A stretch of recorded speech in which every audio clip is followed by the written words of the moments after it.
On discute dans le studio de Radio Sputnik. Bonjour à tous, vous êtes sur les ondes de la radio Sputnik. On est deux dans le studio avec Oksana Bobrovic et moi, Victoria Isaeva. Et à l'autre bout du fil, nous avons l'auteur de l'ouvrage Le martyr du Kosovo, Nikola Mirković. Bonjour, monsieur Mirković. Bonjour. Et nous nous sommes réunis aujourd'hui pour nous pencher sur la situation dans les Balkans qui risque de se dégrader après les affrontements entre les Albanais et les policiers macédoniens dans la ville de Kumanovo. Kumanovo, je vous rappelle, se trouve au nord de la Macédoine, à la frontière avec le Kosovo. 22 personnes ont été tuées lors des affrontements. 2 journées de deuil national ont été annoncées par les autorités de la Macédoine suite à la tragédie de Kumanovo. Comme le rapporte Le Monde, ces événements inquiètent l'ensemble des Balkans. L'Union européenne s'est également déclarée profondément préoccupée par ces violences qui réveillent la crainte d'un conflit similaire à celui de 2001 qui avait opposé les rebelles, comme on le rapporte dans Le Monde, albanais aux autorités de l'ex-république yougoslave qui était à majorité slave orthodoxe. Monsieur Mirković, ma première question. Ce qui se passe actuellement en Macédoine ne vous rappelle-t-il vraiment le conflit qui a eu lieu il y a une quinzaine d'années sur le territoire de l'ex-Yougoslavie? Parce que alors que les combattants musulmans préparent toute une série d'actions dans les Balkans, qui menacent d'ailleurs directement l'Union européenne, les Occidentaux font pression sur le gouvernement de la Macédoine en mettant en question son attachement aux valeurs démocratiques. Qu'est-ce que vous en dites? C'est exactement la même chose qu'il y a 15 ans au Kosovo. Nous voyons un groupe armé professionnel qui va attaquer une ville. Le Kumanovo en Macédoine, c'est la deuxième plus grande agglomération de Macédoine. Donc c'est pas un petit village, c'est une action de très grande ampleur. On parle de plus de 40 terroristes qui ont réussi à organiser ça. Donc il y a peu d'actions aujourd'hui en Europe, en tout cas, où vous avez 40 terroristes qui se regroupent au même endroit.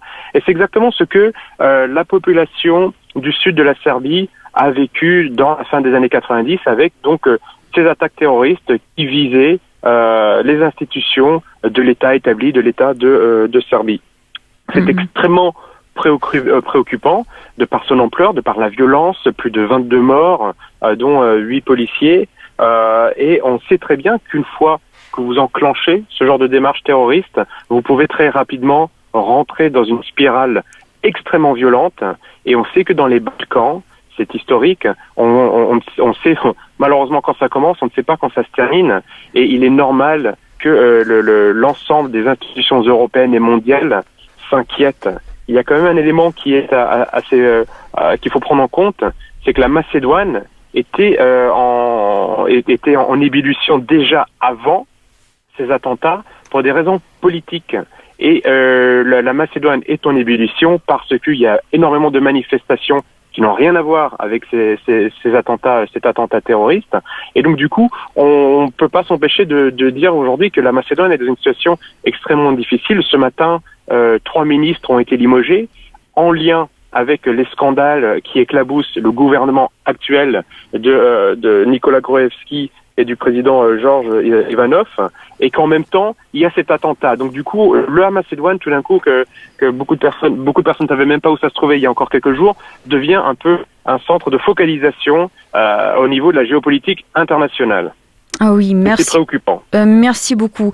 Et j'ai encore une question à vous poser, après que je donne la parole à Oksana Bobrovic. Et il y a des soupçons que c'est dans les Balkans que les islamistes se préparent pour les attentats qui seraient commis en Europe prochainement. Voilà que les premiers signes de l'activation des terroristes apparaissent. Ces craintes, à votre avis, sont-elles justifiées? Oui, elles sont tout à fait justifiées. Vous savez, les bases arrières de beaucoup de djihadistes européens, ou même des premiers centres de formation des djihadistes ont été dans les Balkans dans les années 90. On oublie très souvent que la Bosnie a attiré déjà beaucoup de djihadistes européens et également arabes lors des conflits de Bosnie et dans l'ex-Yougoslavie, et qu'aujourd'hui nous avons ce qu'on appelle une diagonale verte qui traversent l'ex-Yougoslavie, où vous avez quelque chose, un phénomène qui est tout à fait nouveau, qui n'existait pas avant dans les Balkans, où il y a eu un islam hérité de l'Empire ottoman, mais vous avez l'arrivée, depuis l'arrivée de l'OTAN et des bombardements de l'OTAN, vous avez, comme par hasard, une arrivée importante de prédicateurs wahhabites saoudiens arabes qui enseignent un islam extrêmement radical. Et donc du coup, vous avez des villages entiers qui tombent aux mains de ces wahhabites, et que ce soit en Bosnie, que ce soit au Kosovo, en Métochie, en Albanie, et en Macédoine aussi, même beaucoup d'Albanais, par exemple au Kosovo, s'inquiètent de cette radicalisation de l'islam. Nous savons aujourd'hui que cette zone européenne, et essentiellement ce sont les Albanais qui vont de l'Albanie, donc du coup en passant par le Kosovo, la Métochie et la Macédoine, qui sont par tête d'habitants ceux qui donnent le plus de djihadistes au Moyen-Orient aujourd'hui. Donc vous avez beaucoup de ces personnes qui quittent ces territoires, qui vont se former au sein de Daesh, d'ISIS, de ces différentes formations paramilitaires extrêmement violentes, extrémistes, et qui reviennent ensuite en Europe. On sait aussi que des armes qui ont été utilisées lors des attentats de Charlie Hebdo provenaient de Bosnie.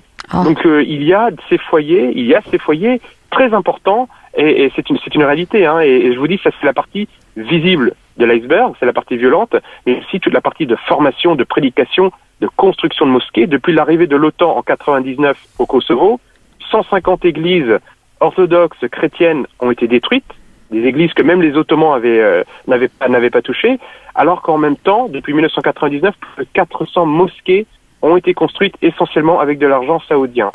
Je vous remercie, Oksana. Monsieur Mirkovic, on parle de ce processus de balkanisation. Maintenant, c'est devenu presque un terme de la géopolitique, et on nous renvoie vers ces processus qui ont eu lieu il y a 10-15 ans dans les Balkans. Mais depuis, on voit que il y a des forces beaucoup plus osées qui apparaissent sur le devant de la scène, et les conflits ne sont pas forcément fruit de conflits interreligieux ou interethniques. Par exemple, moi je fais référence à ce qui s'est passé à Kiev, à Maïdan. Donc récemment, les États-Unis ont avoué publiquement, tout simplement, qu'ils ont dépensé des sommes énormes pour l'organisation du premier Maïdan.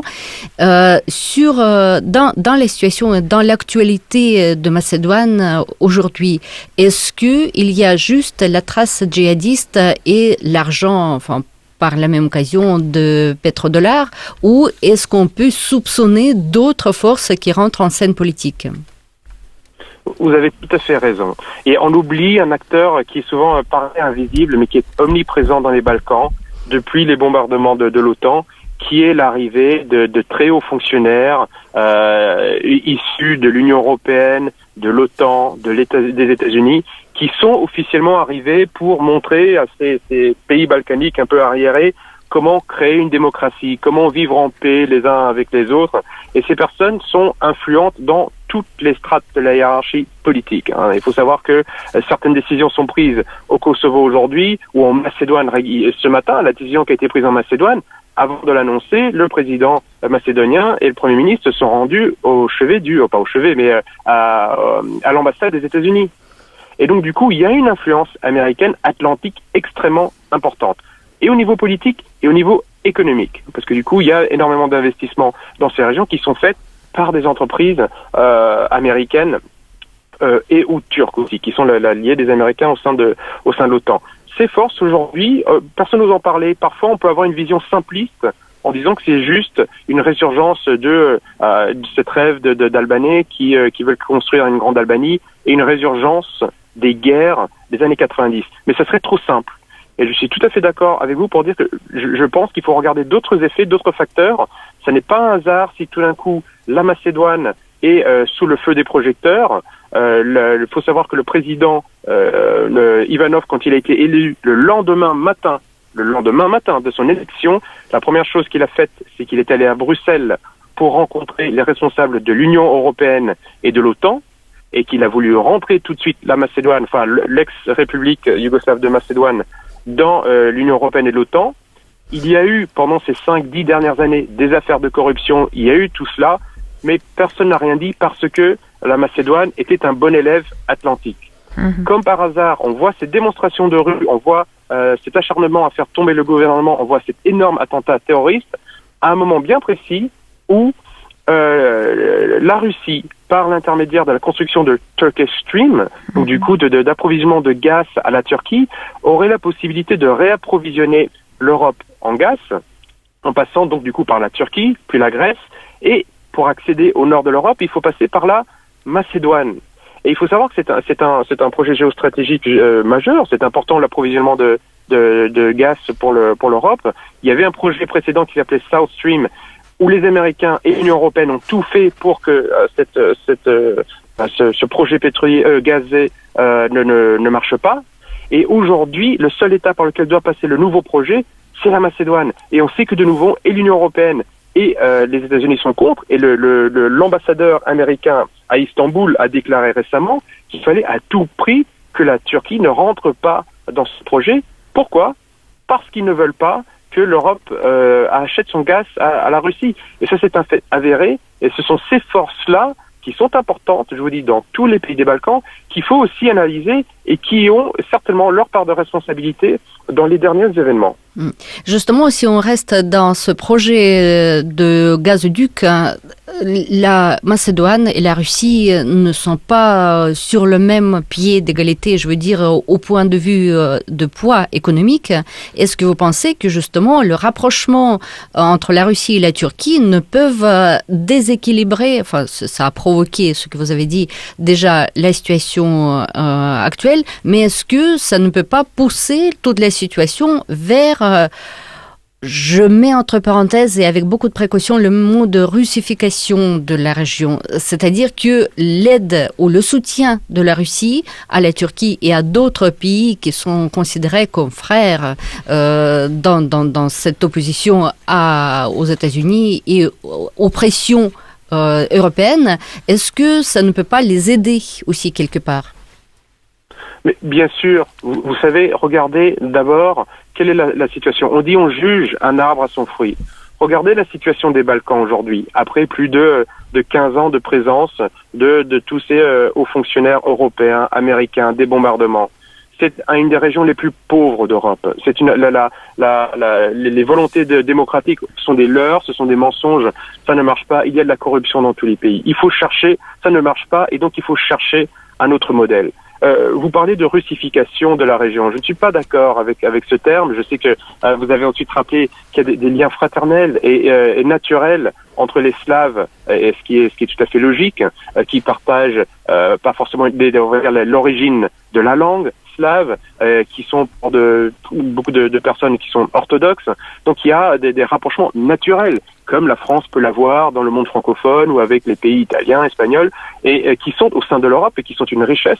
Pour l'Europe, c'est pas une russification, mais il y a on va dire un terrain économique, un terrain on va dire historique, culturel, religieux à prendre en compte, et qui au contraire est une richesse pour l'Europe.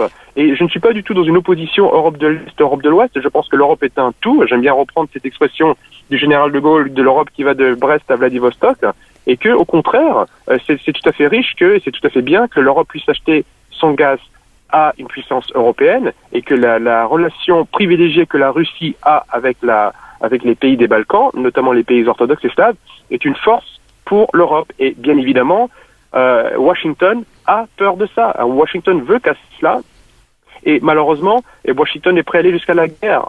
Et on se fête, encore il y a quelques jours, c'est le 70e anniversaire de la fin de la Deuxième Guerre mondiale et de la fin de la barbarie nazie, et on est en train de tolérer de nouveau la guerre dans les Balkans. Et ça, c'est inepte, ça n'a pas de sens.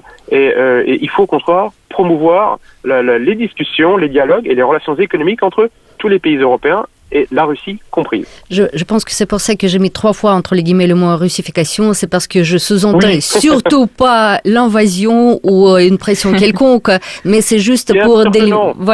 Merci pour cette précision, Oksana. Ah oui. Monsieur Mirkovic et moi, j'ai encore une question à vous poser. Les experts comparent la situation en Macédoine avec le scénario syrien, où les États-Unis ont instrumentalisé les islamistes pour essayer de renverser remplacer Bachar al-Assad. Certes, dans les Balkans, c'est autre chose, mais se peut-il qu'on assiste à la même instrumentalisation des islamistes pour parvenir à ces fins? Donc, je pense notamment à l'Occident, aux États-Unis. Bien sûr. Alors, les attentats n'ont pas, pour être tout à fait corrects et précis, ce ne sont pas des islamistes. Hein. Ce sont des musulmans albanais, mais qui, eux, se battent pour la création d'une grande Albanie. Donc, du coup, c'est plutôt une vision politique ultranationaliste albanaise. Même si ce sont des musulmans, on ne peut pas les mettre dans la même catégorie que les djihadistes. Est-ce qu'il y a eu de la manipulation de ces personnes-là? J'en suis certain. J'en suis certain et j'en veux pour preuve que le plus grand camp militaire que les Américains aient construit en Europe se trouve à Bonstil, donc au sud du Kosovo, et il est à 60 kilomètres seulement de Kumanovo. Comment peut-on expliquer, juste 5 secondes, que le plus grand camp militaire américain en Europe n'ait pas pu voir l'entraînement, le recrutement, la préparation de 50 hommes armés qui ont traversé une frontière? On sait qu'ils sont là depuis déjà plus de 15 jours, ça fait depuis 15 jours que l'intelligence signale la présence de ces hommes dans différents coins, et on a les hommes de Bonstil n'ont pas pu arrêter cela. Donc du coup, il y a de l'instrumentalisation, en tout cas on organise ou on laisse faire, mais on le sait, et les services d'intelligence le savaient. Ce qui se passe en Macédoine, et on voit que la situation est critique, c'est que vous avez fait 2 très bonnes allusions. En Macédoine aujourd'hui, on a un mélange de ce qui s'est passé place Maïdan en Ukraine, avec beaucoup de gens qui descendent dans la rue pour réclamer plus de transparence, la fin de la corruption. Et je vous dis, cette corruption, elle existait déjà, elle est mauvaise. Tout le monde est contre, et donc du coup, il faut la dénoncer. Le paradoxe, c'est qu'elle sort maintenant. Et donc du coup, on a, comme à Maïdan, ces manifestations de rue, et en même temps, on a ces attaques terroristes, comme en Syrie. C'est un mélange des deux. Ce qui montre que ceux qui sont derrière cette organisation paniquent. Parce que du coup, ils vont employer les 2 méthodes. Ils ont commencé à employer la méthode des manifestations de couleur, mais malgré ça, le président macédonien, Ivanov, a quand même poursuivi les discussions avec la Russie. Il faut savoir que le président Ivanov est un des seuls hommes politiques de l'Ouest qui a assisté justement à ce 70e anniversaire, cette parade, pour fêter la fin de la Deuxième Guerre mondiale, et qu'il a bravé les interdits occidentaux. On sait que le président Nikolić de Serbie a reçu beaucoup de pression, que le président tchèque, qui ne s'y est pas rendu à la fin, avait reçu également des pressions. Eh bien, Ivanov y a quand même été. Donc du coup, il y a eu un moment de panique dans ceux qui orchestrent ces manifestations et peut-être même ces attentats. Et donc du coup, on voit les deux en même temps. Et ça, c'est assez rare, hein, parce qu'en général, les révolutions de couleur, il y a des débordements, il y a quelques morts, mais il n'y a pas des attentats armés comme là. Enfin, c'est plus rare. Maïdan, il y a eu des tirs, ça c'est certain, mais c'est pas partout comme ça. En Géorgie, dans d'autres pays, ce n'était pas pareil. Et là, c'est extrêmement violent parce qu'on voit bien le moment de panique, et c'est stratégique, c'est important. C'est important pour ceux qui sont derrière cela. Donc, d'empêcher à tout prix le gouvernement de l'ex-république yougoslave de Macédoine de se rapprocher de la Russie. Merci beaucoup de cette réponse. Et vous êtes auteur d'un ouvrage qui s'appelle Le martyr du Kosovo. Qu'est-ce qui vous a poussé finalement à écrire ce livre qui représente un point de vue tout à fait différent de celui qui est véhiculé par l'Union européenne? Alors, il se trouve que je suis d'origine serbe, j'étais directement impliqué dans ce qui s'est passé en Serbie dans les années 90. J'ai très mal vécu, bien évidemment, ce bombardement interdit, illégal de la part de l'OTAN sur un pays souverain. Et j'ai décidé de m'engager avec un ami en 2004 suite au pogrom anti-serbe où il y a eu des dizaines de morts, des églises détruites. Nous avons monté une association qui s'appelle Solidarité Kosovo, où nous venons en aide aux familles serbes et aux minorités. Il y a aussi des Roms, des Ashkalides, d'autres peuples dont on parle moins au Kosovo. On a décidé de leur venir en aide parce qu'ils étaient vraiment victimes de la haine et de persécution d'extrémistes albanais. Donc j'ai fait beaucoup de conférences pour récupérer des fonds pour financer nos projets humanitaires. Et à force de faire des conférences, de me renseigner sur le sujet, j'ai vu qu'il y avait un décalage incroyable, qui doit faire même honte à l'Occident sur ce qui s'est vraiment passé en Serbie, en Kosovo, ce qui se passe aujourd'hui, ce qui a été dit à l'époque. Et j'écris ce livre l'année dernière, donc 15 ans plus tard, nous avons beaucoup d'informations. Et j'ai repris les textes de ces présidents, de ces ministres qui disaient qu'il fallait aller en guerre, qu'il y avait un génocide, qu'il fallait mettre fin à la terreur, qu'on avait installé la démocratie. Et j'ai regardé la situation aujourd'hui. on voit qu'il n'y a pas du tout eu de génocide, ou s'il y a eu un génocide, c'est plutôt le génocide des Serbes, puisqu'il y a 200 000 Serbes en moins au Kosovo aujourd'hui, que la démocratie n'est toujours pas en place, que les Serbes et les minorités continuent de se faire persécuter. Et j'ai voulu écrire ça. Donc j'ai fait un livre où je reprends tous les points de vue. J'explique déjà un peu l'histoire du Kosovo et de la Metochie. Comment est-ce qu'on en est arrivé à la situation aujourd'hui et quelles sont aussi des perspectives d'avenir, parce que c'est une chose de constater qu'il y a une situation d'échec flagrante. Après, il faut aussi faire des propositions. Donc j'ai voulu faire un livre qui explique un peu au grand public comment est-ce qu'on arrive là-dedans, qui explique un peu ce maelstrom qu'est les Balkans, avec les ramifications et les relations que ça peut avoir dans l'ensemble des Balkans, que ce soit en Bosnie, que ce soit en Macédoine, en Albanie, et essayer d'expliquer au grand public comment est-ce qu'on est arrivé là, quelle est la vérité de la situation, et aussi de dénoncer tous les mensonges qu'on a vus dans la presse occidentale dans les années 90 pour justifier la guerre. Parce que la guerre n'est jamais une bonne solution, et elle est encore moins une bonne solution quand elle était faite pour de faux prétextes. Donc c'était important d'écrire ça, donc c'est pour ça que j'ai écrit le livre. Oui, et j'imagine que c'est justement le sujet que vous allez aborder lors de la conférence qu'organise l'UMP le 21 mai, si je m'abuse. Pourriez-vous nous dire un peu plus de ce qui va se passer ce jour-là? Alors c'est pas organisé par l'UMP, c'est organisé par une branche de l'UMP, par les jeunes de la droite populaire, au siège de l'UMP à Paris. Donc c'est 238 rue de Vaugirard, le 21 mai à 19h. Et le thème de la conférence, c'est mensonges et désinformation sur la Serbie et le Kosovo. Et l'objectif, c'est qu'on va reprendre, on va réexpliquer un petit peu donc le Kosovo, qu'est-ce que c'est, pourquoi est-ce que c'est important pour la Serbie, et pour comment est-ce qu'on en arrive à la situation dans laquelle on est aujourd'hui. Et on va surtout prendre, donc je vais prendre essentiellement, je vous dis, des phrases, des textes d'hommes politiques, de militaires de l'époque, et on va les remettre en contexte aujourd'hui. On va regarder 15 ans après, qu'est-ce qui s'est vraiment passé, et on va voir donc une liste de mensonges, de montages qui ont été orchestrés pour encourager les personnes à faire la guerre, et on va regarder cette réalité. Qu'est-ce que c'est que le Kosovo aujourd'hui, une des régions les plus pauvres d'Europe, ou pas, une des régions qui est la plaque tournante du trafic de drogue, une région qui exporte, comme on disait tout à l'heure, des islamistes, des terroristes. Voici le résultat après 15 ans de présence de tous les new nation builders américains, bruxellois, européens. Eh bien, comme je le disais tout à l'heure, on juge un arbre à son fruit. On voit que ce fruit-là est vraiment tout sauf très bon. Et c'est ce qu'on va expliquer. Preuve et fait à l'appui, parce qu'il n'y a que ça qui compte. C'est l'objectif, c'est d'être factuel et d'apporter des preuves à tout ce que j'avance. Ah oui. Merci beaucoup, Monsieur Mirković. On vous souhaite donc bon courage et bonne chance. Et merci beaucoup d'avoir participé à notre discussion. On vous souhaite très bonne journée et à très bientôt, j'espère. Merci beaucoup. Au revoir. Merci. Merci beaucoup à vous. À très bientôt. Au revoir. Au revoir.